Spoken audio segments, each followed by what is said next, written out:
Hello, ladies and gentlemen. Welcome back to the program. Today I'm here with a special guest, David Kazadi. How are you? Not bad, my bro. I'm good. Thanks for coming. We're finally doing it. Yes, definitely. You know, one thing I like about you is that we made a plan and you're like, bro, you told me you have to do this, so let's do this. Of course. You know, so I appreciate that. Not a problem. Let's start with your childhood. How was your childhood growing up, you know? I grew up in the UK, so it was, I guess, normal type of childhood. I have a big family, 4 brothers, 4 sisters. Well, 4 brothers, 3 brothers, 4 sisters, which of course I'm the 4th. So big family, big Christmases, turkey. It was quite a normal upbringing, really, truly. Yeah, but you know, like you talked about the UK. How long have you been like in the UK? Were you born there or? No, I was actually born here, left when I was 5 in the UK. So Okay. I've been in the UK my whole life since then. And then, you know, like let's say for people who watch on TV, the racism and stuff, did you ever experience any of that? Yeah, of course. Racism is everywhere. Even here you can experience some racism if you're in the wrong places. Growing up I did experience some form of racism, but it wasn't like crazy to the point where you're watching movies and people are like beating and stabbing you. It was just a few comments here, a few comments there. But you look at it and you just walk past it because you go past the racism really truly. Okay.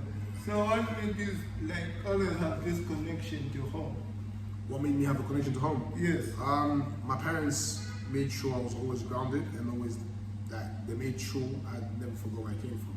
Okay. And so every now and again we would always be told, as much as the UK is this, remember that you have to go back home and improve on and blah, blah, blah. So when I got older, I'm the only one from my immediate family that's here. So when I got older, I was like, cool, let's come back and see what we can fix at home. Okay. Yeah. And how has that been going so far? Horrible. That's impossible. I'll tell you why it's impossible, okay? Okay, so as a preacher's kid, right, growing up, was there like any pressure to act a certain way and stuff like that? And how did you handle it? There's always pressure to act a certain way because obviously you have to keep a certain outlook and people want to be able to see you in a certain way, in a certain light. How to handle it, I don't really know. Do you know what I mean? Like I feel like you just handle it because you don't know anything though. So you just sort of go with the wave, with the flow. So the pressures were pressured and the non-pressure were non-pressured. So you just move with it. Alright. So let's talk about confidence. I feel like throughout your journey, confidence has been a major key, right? So how would you define confidence and what is one of the biggest steps you took? To acquire confidence. Yeah. I think confidence comes from being self-assured. When you know what you want, when you know who you are, and you know where you're going, naturally you become confident. Do you know what I'm trying to say? When you don't know what you're doing, you don't know where you're going, and you specifically don't know who you are, it becomes harder to be confident because what are you really confident in? And so I think there was a point in my life where I call it a turning point or a boiling point, where I had to answer these questions. Who am I? What do I want? Why do I want them? And how am I going to get them? Once I answered those questions, it was very clear where I was going. So it didn't matter how much noise I was hearing, the noisemakers, the naysayers, I was really focused and that came with confidence. Yeah. So it was kind of a trap, right? So you dropped out of college twice, right? Yes, Before, 3 times actually. 3 times. Yeah. In comparison to the people that you see these days, do you think they actually got it or they're just being lazy? I don't know, different people have different circumstances. I don't know. Also, one thing that I try to avoid is I try to avoid using my privilege to sort of judge how other people do it because I am very aware of my privilege and my background and whatnot. Some people drop out because they don't have the financial capability and so they have to be confident in other ways. Some people drop out because it's just not the right time or the right courses. So I don't know. Okay. Yeah. And then you talked about privilege, right? I feel like when I was doing my research about you, a lot of people talked about your uncle and stuff like that. Yeah. But then one thing that they are forgetting is there's some certain pressure and level of expectations, and how has that helped you be grounded and humble. Well, one thing for certain, my uncle's not out here throwing money and saying, here's money, go and do it. We were raised, both by my uncle and my parents, we were raised to ensure that we don't let success get to our heads, or failure get to our hearts. And what they did is, yeah, cool, mum's money is mum's money, it's not my money. I still have to work for my money. Dad's money, uncle's money is their money, I still have to work. But what it does is, the positive is, it creates some sort of lifeline. Do you know what I mean? Like I can confidently walk into a situation knowing if it does go pear-shaped, I can always use my last lifeline. And there's times where I've done something and it doesn't work out, and I call my uncle and I'm like, uncle, listen, I need to bail me out. He's like, nope, bail yourself out. I'm like, what do you mean? Like, you can. But then, in the grand scheme of things, you get to realize that he's basically teaching you how to stand on your own 2 feet. Yeah. So there's no free handouts, not in my family. No, which is important, because like they say, God forbid, if they're not there, how are you going to fend for yourself? Exactly. So no, I am grateful for how they run things, and I'm grateful for all of that. It does really play a big part into shaping who you become and who I've become as a man. Yeah, that's true. Let's talk about that teacher. The teacher that who did that music video and stuff like that. In her telling you to do this and do that on your own. Yeah. What are some of the lessons that you learned from there, and how has it helped you? Well, I mean, she basically started this entire thing, innit? Because if she didn't tell me to start, I probably wouldn't be here.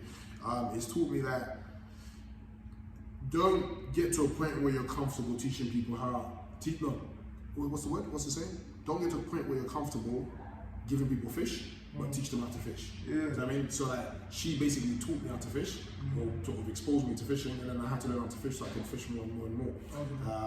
So I'm forever grateful. I don't know if she's alive or when watching. I hope she's alive and watching.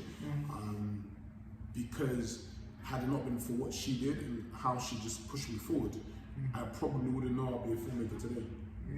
So yeah, I think that's one of the biggest lessons. Like whenever people do with me, like when you asked me to come and do an interview, I was like, yeah man, let me do an interview, because we never know how much we're triggering other people, and what we're saying and what we're helping them do will be impactful to them and other people in the future. So I'm always open to that. And I really do appreciate that. Yeah, anytime. So do you think, like, let's say if you never did music, film, do you think you'd have still been doing music and stuff like that? Probably not. I don't think I'm as great a musician as I am a filmmaker. Okay. Some people will disagree, but who knows? I don't know. That's a really good question. I don't know. I still love to sing and I still love to play my instruments, but I do it now as a recreational thing. I haven't recorded music for like 15 years. So I don't know. We'll have to see, innit? That's what they say. You know what? I'm taking a break for like 3 months, 6 months. Do some records. You should ask the viewers. You don't want to hear some music. Definitely. And do you still believe in the power of rhythm? Yes, absolutely. I mean, filmmaking, just like music, is rhythm. When you're pacing, edits, a lot of the shows I put out, people get excited and they're like, oh my god, this is great, like this guy's a genius. Like, I'm not really a genius, I just know how rhythm works and I know how to sequence things. So like when we're cutting up, there's a new show that we've done called Thursday, and when we're piecing things together, normally when you do a trailer, you take a piece from here, and a piece from there, and a piece from there, and then you just put music and lyric and sound effects. Now, I can direct that easily because of my musical background, so I know this tone will work with this image will work with that. So rhythm is life, basically. It just balances everything out. It's more like the flavor and the spice. So how does a day in your life look like? I wake up, do my morning devotion, try and stay away from my phone, have a shower, have breakfast. So wake up, have morning devotion, have a shower, have breakfast, then I get on my phone, check what I'm supposed to do for the day, then obviously social media, who said what, get into the office, put my phone away, get into the work, have meetings, and then if I have a production, I get shooting. If I don't have a production, obviously I'm back and forth, working on the business. And then after that, I sort of do a quick debrief of my day, just to know have I met all my targets? Have I not met all my targets? How do I improve on my targets? And I do the same debrief with members of my team. And I go off to training, I train, go back home, have dinner, watch 2 to 3 episodes of a show if I'm watching one movie, do my evening devotions, off to bed. So what time are we talking about? Waking up at 10, 6? No, I wake up at 6 on a normal day. On a production day, I wake up at 5. Okay. Yeah. Why? What causes the difference?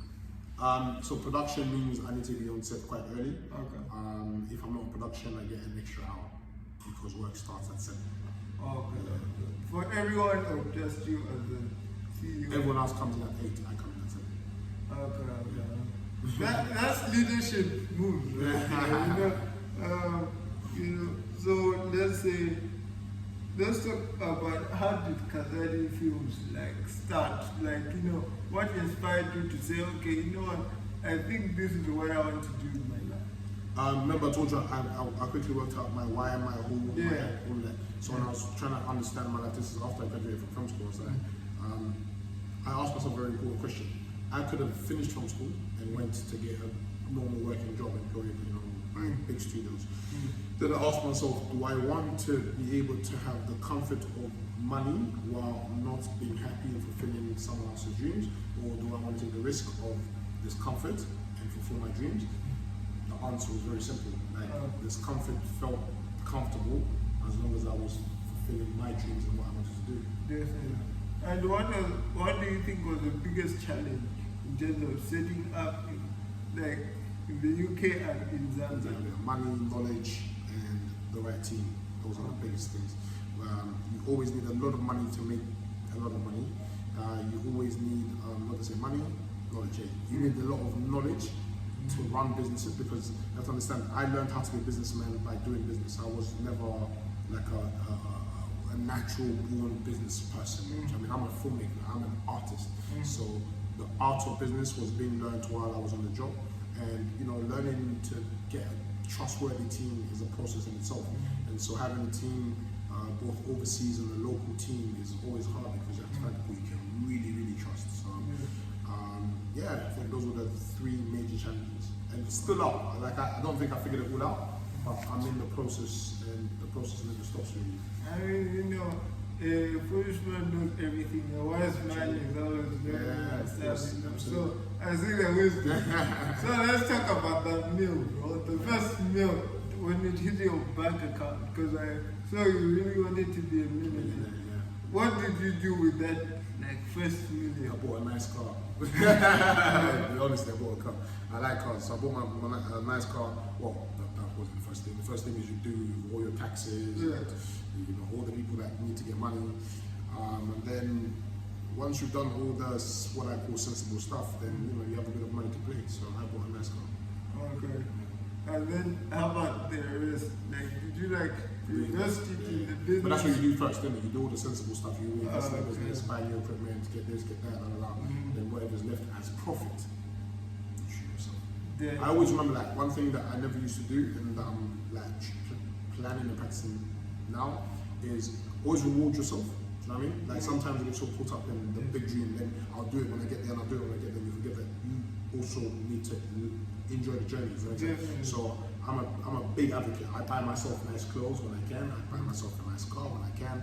I want to go and take myself on treats, on massages, hotels. I do all of those things to reward myself, because when your body feels good and your mind is open, it actually opens you to a lot more possibilities. There's this thing that I tell people. I have this thing. If you want to stay in a neighborhood, right, in a nice, pretty neighborhood, walk in there, not driving and stuff. Because I feel like driving is like a TV screen or something. So when you walk there, you associate with different people and they recognize your face, so that when you're there, they're like, oh, he has been one. He's been here for a while. I agree with that, 100%. So let's talk about opportunities. I feel like because of people like you and other Africans, what do you have to say to those people who still believe that we have to go to the US or the UK to make money and stuff? Foolishness. I think it's foolishness. The world has come to I think we're now living in a time where Africa is the next big giant. We are the youngest population or youngest continent in the world. Do you know what I mean? Like there are more young people in Africa than anywhere else in the world. So not understanding that is foolishness. You know, Africa's creative, Africa's great, Africa's green, Africa's vast, Africa's cultured, Africa's colourful. Trying to go to America is because America or European countries have done a really good job at marketing their country. So if we just do the same and start marketing ourselves better through the movies, through the music, through the cultures and so on and so forth, you're going to find a lot more people coming in. So if you still feel like you need to go into these other places to improve their countries or live what they've already built, you should really look deep inside you and think, how am I not seeing what I have at home? Okay. Yeah. So do you think they should just like take time and see what they're good at or what? Africa needs to do an introspection and just you know realize that everything we want outside is within us. We just need to nurture it and market it properly. Okay. What are the principles that you live by? Like, you know, principles that you're like, you know, ever since I had this and this and this in my life, does it help set the standard as daily? Yeah. One of the ones that I live by a few, but one of the ones that I remember is don't wait for the know-how to get started. Get started in your know-how. That's like one of the biggest ones. And the second one is how you do anything is how you do everything. So I carry myself with excellence in everything I do because it all transcends and translates into everything else that I do. So you know, if I don't do my bed, then I've basically killed a part of my devotion, and I'm probably going to be missing other aspects. And the second one is I believe in God. I mean, like I believe in prayer and the power of prayer and all that kind of stuff. So when things get really difficult, I know that I need to go on my knees. So those are all the fundamentals that I have and live by, and they work for me. What is cinematography? Cinematography? Yeah. Cinematography, simply put, is the combination of lighting and camera movement. Okay. Yeah. Simply put. How you light a scene and how the camera moves in the scene, the visual art of storytelling is cinematography. So let's talk about like the licensing in Zambia and stuff. Like I heard there are two ways of licensing a movie, right? Yeah. What are the pros and cons on it? So there are only 3 major distributors in Zambia. Film and television, more television, not so much film. And I can't mention their names obviously because they're not paying me, they're paying you. And what they do is they either license or they commission your show. Okay?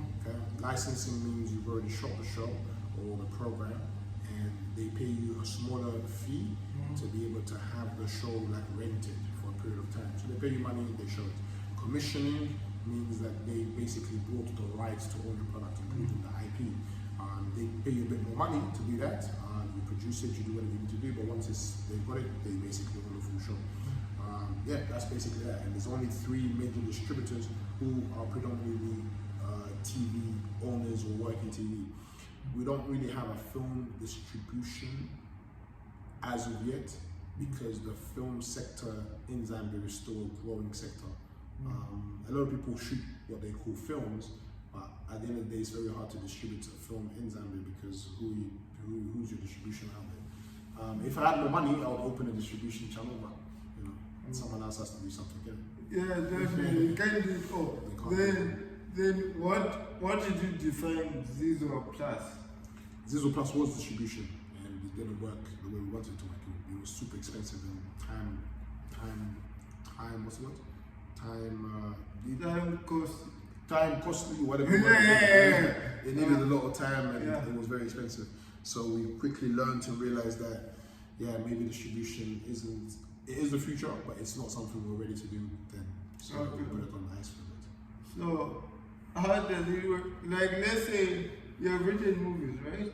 So that one over there. Yeah, Black Dollars. So let's say for you to write a movie, right? Like, do you have to go away or what? How's your writing or thinking process? Strangely enough, I write better in a room full of writers and like creative minds. I don't do the whole going away. I mean, I can understand why some people do it, but the way my creative process works is I have an idea, I sit down with a group of people and then we just bounce ideas back and forth. So they tell me what works, what doesn't work, and then we have like a massive vision board where I like stick stuff on walls and boards that I'll have, okay, this scene, that scene, that scene. Let's assume, you know, a movie has, you know, let's say 80 scenes, they're all written on like sticky notes or whatever we're using and we've stuck them on the wall. Then I go away, sleep, blah, blah, blah. Next morning we come back, we look at it with fresh eyes, then we start juggling. So it's like a jigsaw puzzle. We move this here, we move there.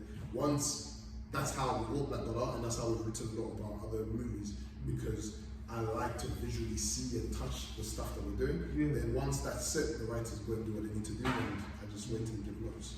So how long do you think it like takes? Me, 6 months. Other writers, years. Other writers, months. Other writers, hours.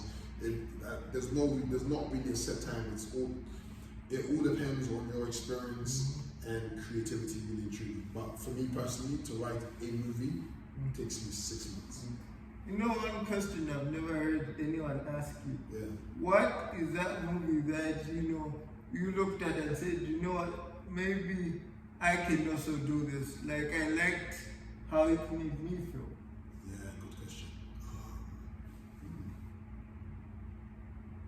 Perfumer. Okay. There's a French film that I watched many years ago called The Perfumer, and it was just a weird story, but I loved how they combined visual storytelling, character development, locations, and just great script. I looked at that and I loved everything about it. I was like, this is great. I was like, yeah, I want to do something that feels like that. Not necessarily that genre, that genre is a bit nuts, but like I want to tell a story or make a film that's got all of those elements ticked. That's the film that I watched and thought, So, you know, when I entered your offices, or which is impressive. Thank you. Sir, you know, there's something that caught my eye. Yeah. If you're not careful, Your talent will take you places where your character won't be able to get. yes. So like, imagine coming for a job interview and then reading it. You're gonna really check yourself. yes, definitely. And you know, how have you seen a lot of people fumble that? You know, you're like, okay, this person had a lot of potential, but their characters flawed. Many people. I've seen a lot of very talented people lose it because their characters were pretty flawed. Even in this company, like there's a lot of people that I've worked with. I mean, over the past 3 years, I've worked with, I think, shy of 200 people that coming in and coming out. And a lot of the people who have been fired or dropped off or just outrightly left. When you look into it, it all comes down to a character. It was always, it's never a talent because, you know, I've worked with some of the best talents, but a lot of bad characters haven't been able to last that long. And that's here and anywhere else in the world. When it's all said and done, anything that we do in this life is either a challenge to our character, an observation on our character, or a perspective shift for our character. So I'm very aware of, remember I said, one of the things I live by is how you do anything is how you do everything. So however, and wherever I do something, at work, at home, in a public place, it always matters to how I do everything else, because I'm always checking my character. So I mean, so that am I getting too big for my boots? You know, am I being a bit shy when I should be a bit more confident? All that stuff. So yeah, long and short of it is, character is extremely important to me and should be important to a lot of people as well. It's like a domino effect, right? Absolutely, because it all comes back. One thing I've noticed about you is like you like giving back to the community and everything. Where did that come from? I have no idea. I have no idea. Mom, dad, uncles. My family's a very open-handed family. Like we believe, you know, as you give, so you receive. And so I don't know. Like I don't do it because it's a thing. I just do it because it's what I know how to do. So maybe it's inbred. Maybe it's not. I don't know. It's just very natural to me. Have you ever had like friends that come to ask, like, let's say for handouts, to say, oh, I'm asking for. Yeah. How do you deal with that? And I assess the situation. I assess the situation and then decide whether or not I want to do it or not want to do it. Like being someone who gives very easily can easily be misconstrued and abused if you're not careful. So I don't want to be abused, but I also don't want someone who's abusing my goodwill to become the precedence for me not having the goodwill. So I give when I can and to whom I wish, and when I can't, I can't. You know, I have no problem with saying no. So let's talk about like the influencer branch that's coming up. What is the idea around it? And so Kazadi Films UK really worked and grew based off of this social chain, where you can get a bunch of influencers to work together, and you know, your influence, my influence, and our influence together is a massive influence. Zambia was a bit slow and kind of still is with the power of digital marketing. And so now I feel we're slowly heading into that direction, and you know, people are starting to understand that you can have more influence on social media than you can on the TV or whatever it is. So by creating a social chain and getting a lot of influencers pretty much interlinked becomes a superpower that we're going to need tomorrow. Because tomorrow, when people wake up and realize, oh, digital marketing is a thing, we'll have already been like miles ahead of it. Alright. And then how about the masterclass? The masterclass that's coming up On the 22nd of May. Yes. Initially it was a way for us to give back, but then it grew much bigger than that. So we normally do these masterclasses in-house as Kazadi Films, where say for instance you want to come and do a job and you ask, you say, I've got a passion for, I don't know, cinematography. Okay? So you want to come and work, so we'll say, okay, cool, we'll give you a shot. If we have obviously the space and capacity, come, we're going to do a 1 month or 2 months internship where you get trained on cinematography, and if there is a need for us to have cinematography, then we hire you because we've trained you. And that's how a lot of people have been employed. We have over 30 employees now, and they've all gone through that same system where they've been trained and hired. So this year we were looking to get cinematographers, we're looking to grow our team through the same internship program. But then, you know, in meeting, someone said, why not give this opportunity to the wider Zambians? Because, you know, if I show you my inbox, every other day there's someone asking for work, someone asking for internship, someone asking for this and blah, blah, blah. So by opening our doors to, you know, do a masterclass where everybody or a lot more people can come and learn, maybe we'll be able to do some good to the industry. Is there anything else that you want to say? Follow the podcast. Make sure you subscribe. This is going to be on YouTube. Yes. Make sure you subscribe. The Prompt Zambia. Make sure you subscribe. Make sure you comment. Make sure you support the movement. Some good conversations worth having. Yes.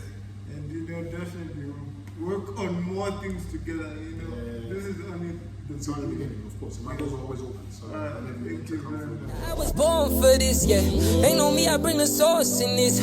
I make it work like I'm the boss in this. This that natural, ain't no, It's like you can tell that I was born for this, I'm the sauce in this, All about the power, I go horse in this. This that natural, ain't no force in it.